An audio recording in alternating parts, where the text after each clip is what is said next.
ما انا قلت لك الرشه بصوت عالي. جات لاقتنا واحد يعني في الطريق وفي مويه، وقطعت المويه كده رشتنا.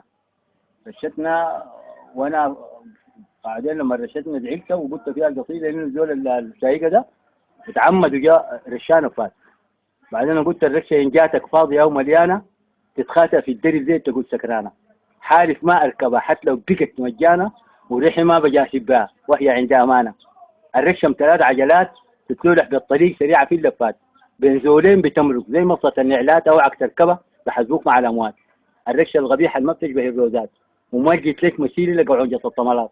اخواتك بالطريق زي الحمير عائلات، ومنتشرات في الشوارع زي القبر حيمات. تستاهل تكوني مجرة للماء بالدرب عطشان، او حقيبة يد من صناعة درمان. لو كنت في الحريم ما بتشبه النسوان، اليوم الجابك مشحون للسودان. حواسك كتل بين ليلة او يومين، والمسبب في الحوادث اولاد صغار طايشين. الحي يصبح معطل زاقت شهور سنين، والميت استراح يتوسد مرض ويصيب.